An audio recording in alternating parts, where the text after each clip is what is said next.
I'm giving a talk on a topic suggested to me by the organizers of the Congress. And I think as a follow-up to a short presentation I gave last summer, they asked me to speak on the culture of contempt, especially as it obtains in Catholic social media. So what I'm going to do in this brief presentation is just three things. First of all, what is this culture of contempt? Secondly, where does it come from? And thirdly, what do we do about it? So that's my talk. First of all, what is it? Well, I think probably everybody listening to me right now has experience on the social media, most of you on Catholic social media. So you've experienced it for sure. I'm talking about this toxic, poisonous, fetid quality to much of the social media dialogue. And I'm sorry to say it, but to a lot of Catholic social media in particular. You know, I began working with YouTube, about 13 years ago now, I think 2007. And in those days, the new atheist movement was all, in vogue. And so as I began talking about God, a lot of the atheists and agnostics and critics of religion came on my websites and my comm boxes. And I had a lot of spirited exchanges with these folks. And sometimes they would engage in this kind of mob behavior. They'd send a bunch of their followers to one of my sites to fill them with negative comments. And so I knew about that. I mean, I had some experience with it. But I gotta tell you, I say it, I guess, to our shame. If I compare my dealing with those kind of difficult, obnoxious atheists from 13 years ago and dealing with my fellow Catholics on social media, I take the atheists. I mean, the Catholics are just meaner, to be honest with you. And, this goes across the ideological spectrum. Both left and right are guilty of it. I'll give you one example from my experience. First, from the left. This was a couple years ago at the national USCCB meeting. So I was chair of the Bishops' Committee on Evangelization. They asked me to speak on the whole phenomenon of the nuns, the unaffiliated. So I gave a talk on the statistics and the reasons why and so on. At the close of the talk, I offered several reasons for hope. And I went through a number of them. And I finally came to what I called the phenomenon of Jordan Peterson. Now, he's been sick about the last year or so, a bit off the public scene, but certainly at that time, I mean, he was one of the most influential cultural figures in the world. And at the time, he was doing a lot of talks on the Bible. Good talks, serious talks. He was attracting tens of thousands to his personal appearances, attracting millions on social media. A serious man talking in a serious way about the Bible. So I said to the bishops, I don't know if even you know who this man is, but I said, and I'm not endorsing everything he's ever said, but I think this is a sign of hope, that this man is attracting so much attention talking about the Bible. Well, maybe you know that Peterson sort of began his career as a critic of his own Canadian government imposing the use of pronouns with the whole transgender business. And my point is not to get into that, but just to show that's a reason why he was controversial. Well, I make this simple observation that it's a sign of hope that he's giving these very popular talks on the Bible. Well, the reaction on social media was just completely over the top. I mean, I was called alt-right, I was called a Nazi, I was called a fascist, I was a fellow traveler with this right-wing fanatic.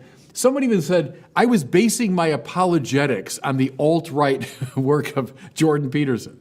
I mean, it's not even clear to me that Peterson believes in God, and yet I was basing my apologetics on him. My point is, it was just a weirdly exaggerated reaction. And not just people disagreeing with me, but people personally attacking me over this. Well, that's the Catholic left. Catholic right? I mean, not much better. I'll give you one example. Last summer, in the wake of all the controversy about the statues, people tearing down statues of Junipero Serra and other people, and so a lot of voices were raised in social media about, what are the bishops doing about it? Why aren't the bishops doing more?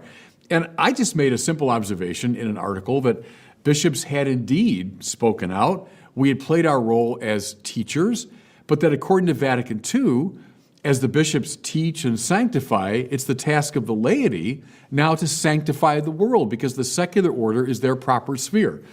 I wrote an article that wasn't polemical, it wasn't ad hominem, it was attacking nobody. It was simply making this observation about the Second Vatican Council. Well, the reaction on social media, I was weak, spineless, gutless, a traitor, a heretic. And mind you, those are only the mildest and non-obscene comments that were made. In fact, I had members of my team that spent, I think it was 2 full days, simply removing from our social media sites the most vile and hateful and obscene remarks. And don't take my word for it. I mean, look up the article if you want. It's still up there. A bishop laying out the teaching of Vatican II and applying it to the present situation met with that kind of response. I mean, these were coming from my brother and sister Catholics, not from hateful enemies of the church. These are coming from my own brothers and sisters. Many now who deal with social media talk about the combat-like experience. What I mean here is it's almost like a PTSD situation. When you go into comm boxes or on Twitter and you read what people are saying about you, they witness to it being like crawling off of a terrible battlefield, the sheer anxiety, self-loathing that it inculcates. A good example here, he's been very upfront about it, is Dave Rubin. You know, Dave began, he was a comedian and sort of a culture commentator, began as a strong liberal and then underwent a conversion to kind of a libertarian position today, I would say. Well, when he did this, how the left came after him with such hatred and vitriol that he got physically sick. Read his most recent book. Talks about his hair falling out. He went to his doctor with physical symptoms. And the doctor said, have you been under a lot of stress recently? Yes, and the PTSD caused by this involvement with social media. So that's my first observation. What is this thing? We all know that it's there. There's something kind of uniquely awful about the way we're treating each other on social media, especially, I would say, we Catholics. Okay, so second point. Where's all this come from? What's making this possible? Let me just make a few simple observations. I think, first of all, from the impersonality of the internet and the ease with which we can communicate through the internet. Here's what I mean. Go back, even 30, 40 years.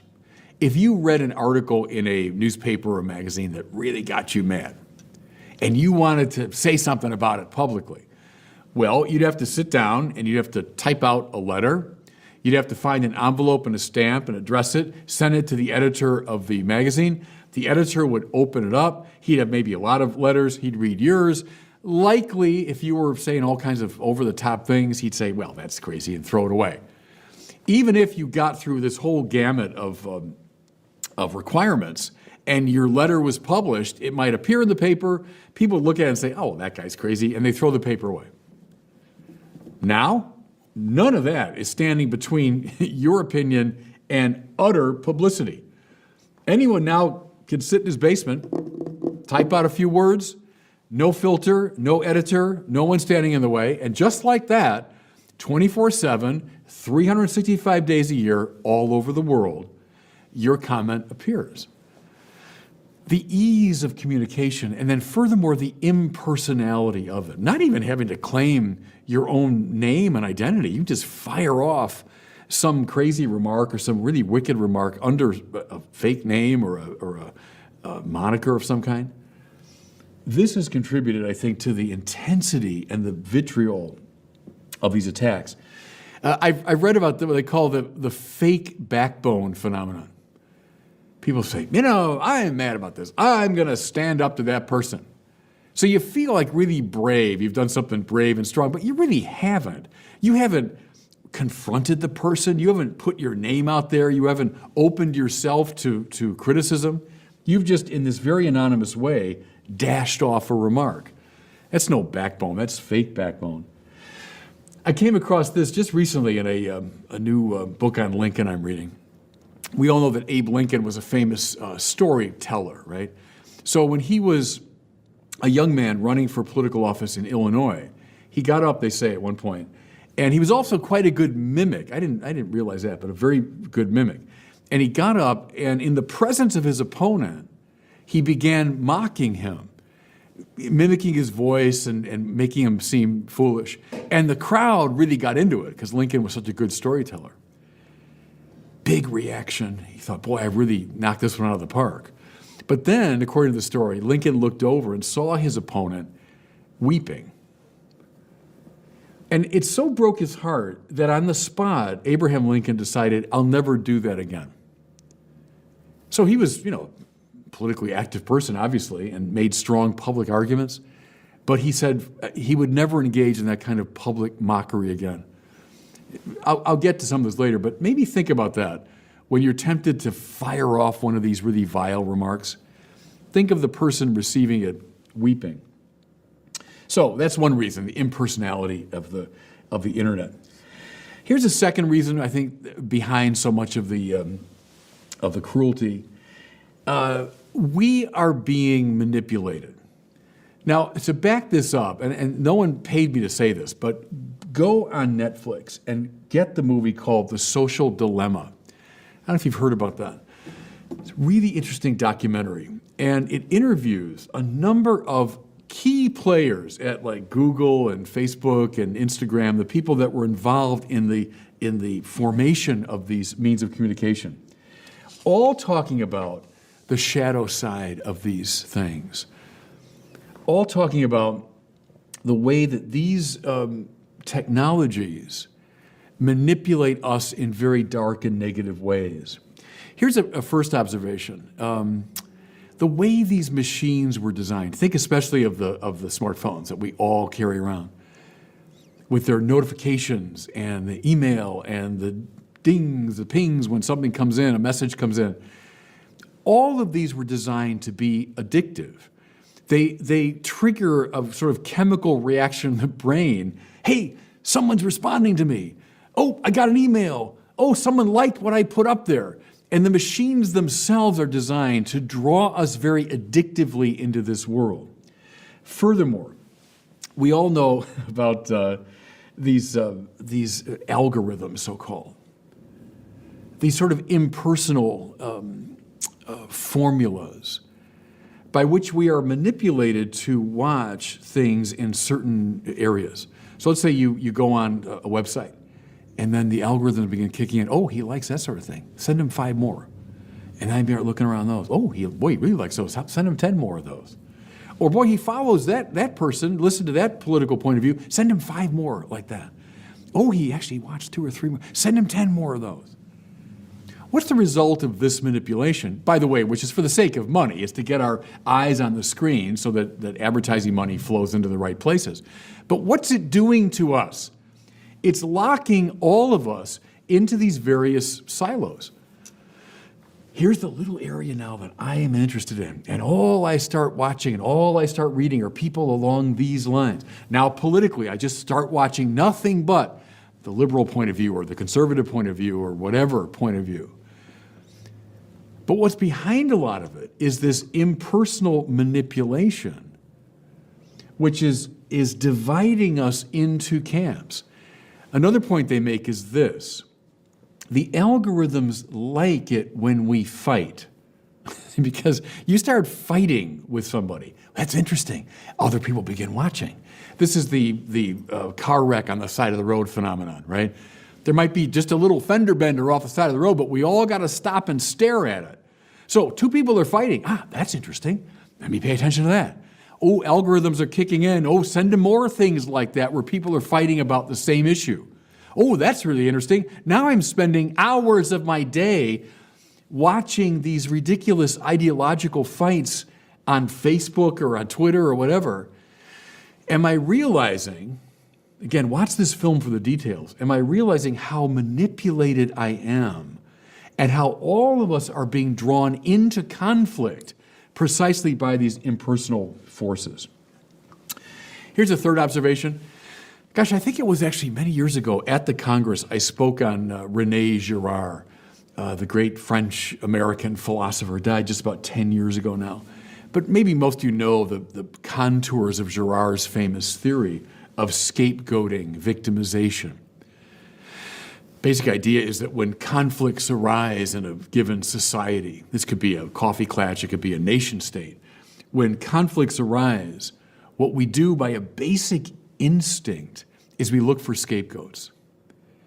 There's somebody behind this. Someone's to blame. That guy, that woman, that group. And then all of us come together, forming, Girard would say, a kind of mob, and again, from the most local to the most geopolitical level, forming a kind of mob that finds an ersatz sense of unity and peace precisely in the act of commonly blaming the scapegoat. Look at the woman caught in adultery story in John chapter 8 for the details. Girard loved that story, by the way. Do we see this phenomenon on the internet? You bet. I've told people, if you want to see the truth of Girard's theory, I used to say, look to the dynamics of politics in the 20th century. Fine, but I'd say look to the dynamics of the internet, the social media space. Boy, it's no accident that these groups of critics on Twitter are often called Twitter mobs. What's a mob like? It's irrational, it's scapegoating, and it's violent and dangerous. Sound familiar? That's the Girardian theory in a nutshell, and you see it acted out beautifully in these Twitter mobs today. Some poor person says something that someone finds inadequate or offensive or problematic. And what happens is like that, because of social media, a mob can form, a scapegoating mob. Together, let's blame that person, that group. Girard named this, by the way, as one of the most fundamental forms of sin. And he's dead right about that. And I think this has influenced the dynamics of social media to a large degree. Here's something else, and again, I say it to our shame, but the sex abuse scandals, now we've been, reeling from these for the past several decades, have certainly contributed to the intensity and violence and vituperation that you can find in social media. There's such suspicion, and again, to a degree, I understand it, a suspicion of the institutional church, a suspicion of priests, suspicion of those in authority, and that's exacerbated a lot of these tensions, leading to hair trigger reactions, et cetera.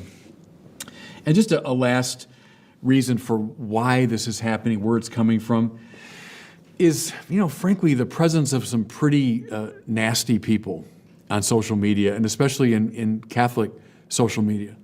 People that are drawing their power from the stirring up of hatred. Not really educating or illuminating, but drawing their power from conflict, stirring up trouble, stirring up verbal violence. Again, the car wreck phenomenon. What makes a lot of these websites attractive is precisely that quality. Oh, someone's fighting. Oh, someone's being blamed. Oh, someone's being attacked. That's interesting. This has not helped, obviously, and this has contributed to a lot of the situation. Okay, so what is it? Where does it come from? Lastly, and I want to spend the most time with this, what do we do about it?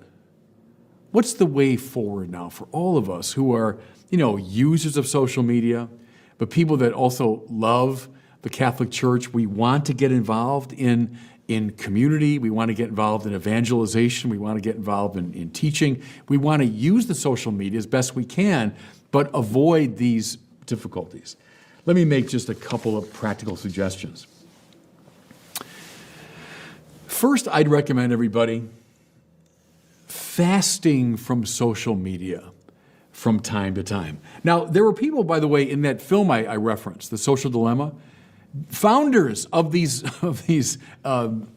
technological tools, who recommended just permanently get off of them, like just quit. I'll take that seriously. I'm not going to go that far. But I am going to recommend fasting from social media from time to time, using the social media a lot less than we do. Have you paid attention? I'll confess to you, the first time I became aware of this, it kind of shocked me. You know, your iPhone will tell you how much time you've spent on the social media in the course of a day. The first time I saw that, I thought, oh, no, there's been a mistake. There's no way I was on the phone for that long. And then it sinks in, no, I don't think the machine is lying. Without even knowing it, I was drawn into so many of these sites. Stop spending so much time on that stupid phone. Use it for good, and there's plenty of good in it. I got a whole social media ministry. But let's watch the time that we use on it. A lot of researchers, have been showing, read Jean Twenge on this, the tight correlation between screen time and depression. Man, I can feel it in my own life that when you're spending a lot of time on the screen, it does something to your brain chemistry or something. You start just feeling more lethargic or down, Watch it. And then, as I've been saying, the more we're on these things, gosh, the more we're drawn into these endless controversies. The more we end up in arguments and disputes, it's not good for us. As I've said, I'm not completely negative on ComBoxes. I think good things have happened on ComBoxes. I know that from my ministry. You do a video and someone comes on, even negatively, but you're able to engage and make some progress. And yeah, ComBoxes are good. But let's be honest, they're often pretty awful places. And I think the less time we spend on those, the better. Here's a line I came across I love. What has no one ever said on his deathbed? Gosh, if only I'd spent more time arguing with strangers on the internet. Right? No one ever says that on his deathbed. And so why are we spending, look at your phone today, why are we spending hours and hours doing precisely that? So ignore it to a degree.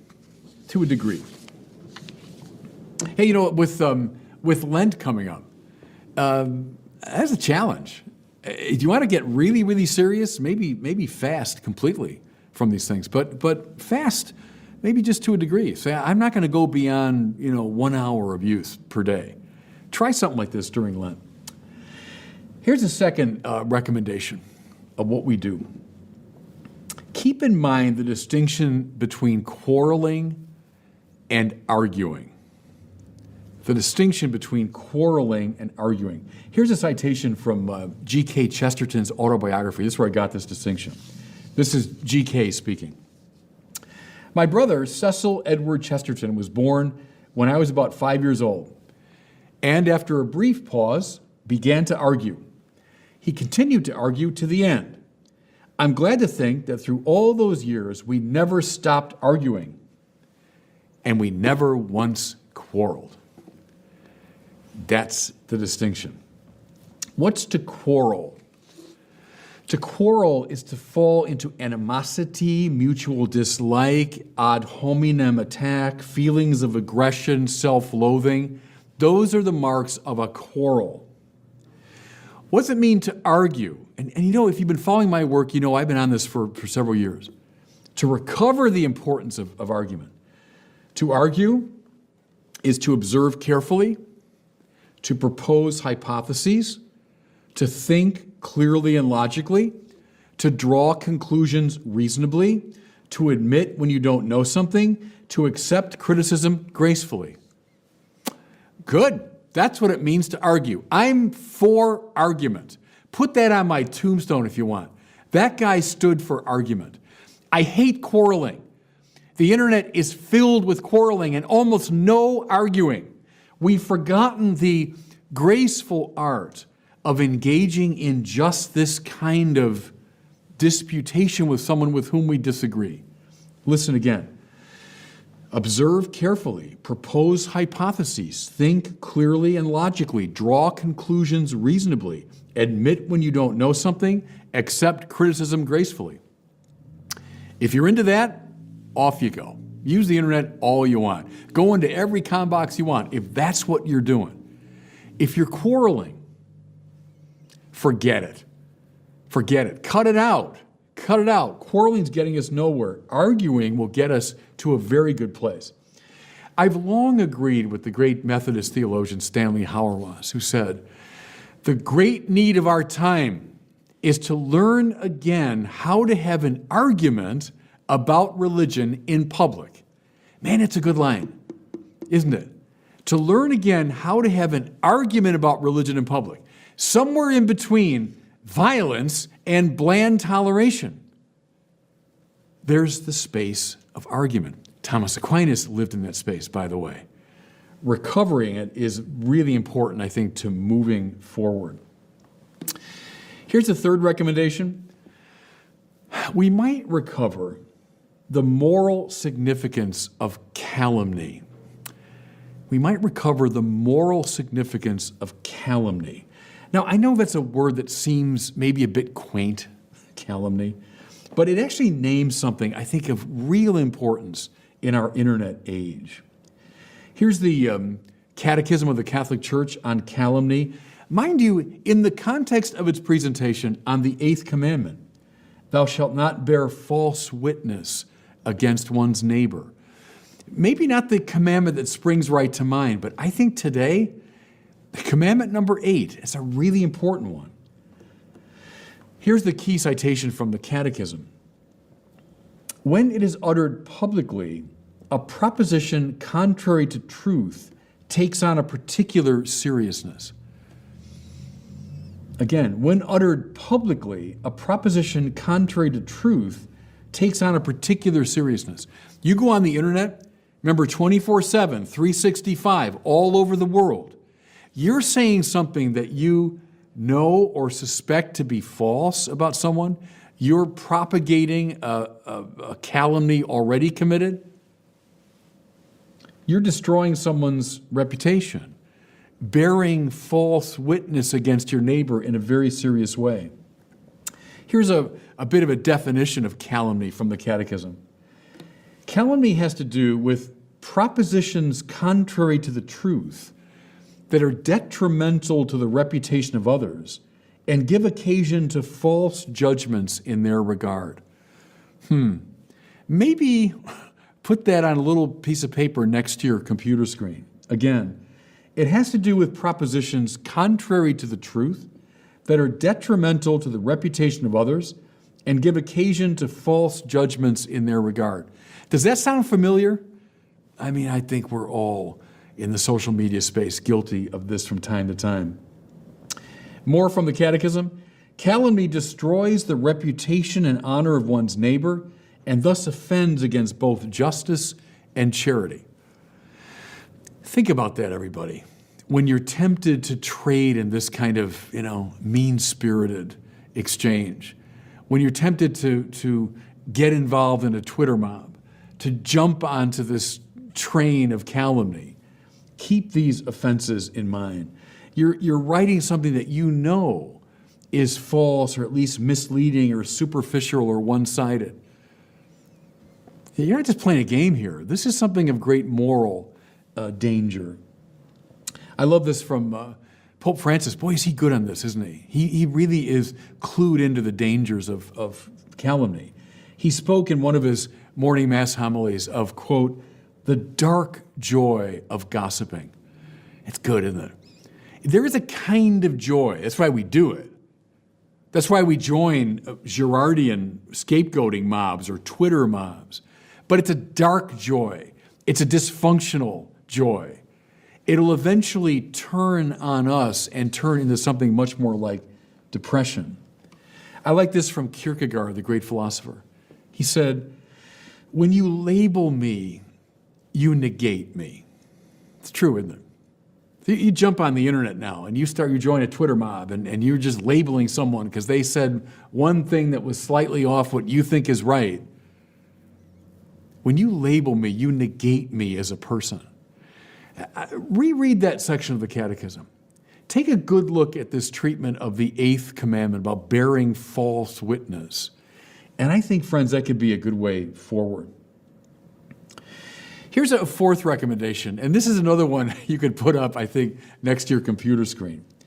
Go to Paul to the Galatians, chapter 5. Paul to the Galatians, chapter 5, and there you see his famous discussion of the fruits of the Holy Spirit and what he calls the works of the flesh. What are the fruits of the Holy Spirit? They are the signs that the Holy Spirit is present and operative in you or somebody else. What are they? Put these next to your computer screen. Love, joy, peace, patience, kindness, generosity, faithfulness, gentleness, and self-control. Okay, got them? You go on the internet. You go to, let's say, a Catholic website. Do you see someone who's exhibiting there these qualities? Can you watch that person say, yeah, I'm sensing love, joy, peace, patience, kindness, faithfulness, self-control? Good. Good chance the Holy Spirit is operative in that person. How will you know them? By their fruits you shall know them. This isn't guesswork. It's not rocket science, actually. You can see the fruits of the Holy Spirit in these qualities. Now, in that same 5th chapter of Galatians, Paul lays out what he calls the works of the flesh. That's to say, those things inimical to the Spirit, or better, those things indicative of darker spirits at work. What are they? Enmities, strife, jealousy, anger, quarrels, dissensions, and factions. Let me name them again. Enmities, strife, jealousy, anger, quarrels, dissensions, and factions. Those are the marks of the dark spirit. Those are the works of the flesh. Now, you go on the internet, you go on especially Catholic internet, and you tell me if you see these qualities in somebody. I'd recommend staying away from that person. I would suggest strongly to you, you're dealing with something there of the darker spirit. Put these next to your computer screen. Galatians 5, put the fruits of the Spirit and the works of the flesh. It'll help you make a decision about what you should be watching. Mind you, too, this is the last point under this heading. The devil has 2 great names in the New Testament, right? He's called Hodiabolos, which means the scatterer, and he's called Hosatanas, which means the accuser. 2 great moves of the dark spirit. The dark spirit divides and accuses. Read Girard, by the way, under that rubric. If you're looking at a website that's doing a lot of dividing and accusing, I think you know what spirit's behind it. Here's a 5th and final recommendation as a way forward. Prayer should precede and accompany all of your use of the internet. Prayer should precede and accompany all of your use of the internet. Now, I know when you speak of prayer, it can seem, kind of, pious, and isn't that nice? I don't mean this as a pious remark. I mean this is the most important remark I've made, which is why I put it at the very end of this talk. Pray as you sit down to the keyboard. Pray before you go on the internet. Unless and until your use of social media is connected to God and the things of God, you will probably end up misusing it. I'd recommend to you what my thesis director in Paris many years ago when I was doing my doctoral work recommended to me. He said, find an icon of the Lord and put it right next to your computer. This was years ago, and I was surprised but delighted by that recommendation. I followed it ever since. Put an icon of the Lord or one of the great saints or the Blessed Mother next to your computer screen. And when you sit down to do your work on the internet or your engagement, pray in a very conscious way. To forge a connection to heaven is to do what, everybody? It's to move into the world of love, because love is what God is. What's love? To will the good of the other. It's Thomas Aquinas' definition. To love is to will the good of the other. Okay, you're on the internet, you're watching websites, you're in com boxes, you're responding. If you're willing the good of the other, well, off you go. What did Augustine say? Love and do whatever you want. Terrific. Terrific. You're in the space of love. You're willing the good of the other. Fine. Then enter into these calm boxes. Enter into arguments, because you won't be quarreling, by the way. You'll be arguing. You won't be attacking in a mob spirit. You'll be trying to engage out of a sense of charity and love for the truth. Good. Love and do whatever you want. So when you sit down at the computer with the icon in front of you, say a prayer that links you to God and the things of God before you get involved in this space. Before you put fingers to keyboard to make a statement, and I know, believe me, I'm preaching to myself, everybody, because I know the impulse. Someone said something mean, and I'm going to say something mean back, right? Before you fingers to keyboard, ask the simple question, am I doing this out of love? Am I willing the good of the other? If not, cut it out. Don't do it. Don't make the statement. All right, just for conclusion. I'm known, I guess, as one of the most enthusiastic users of social media in the Catholic space. I still believe strongly in its evangelical efficacy. We'd have to do another talk on that, the positive side. I've long encouraged bishops and priests to get involved in social media because it's of enormous evangelical potential. To use these tools not just for information sharing, but for the proclamation of the gospel, especially to those who would never think of darkening the doors of our institutions, but we can move into their space using this great tool. And so I am totally in favor of that. Please don't construe anything I've said today as a one-sided dismissal of social media. No, I believe in it. But I also realize how dysfunctional this world can become. So use it, but use it with caution. Use it, but discern the spirits as you do. Use it, but use it always with love. Love, and then do what you will. God bless you all.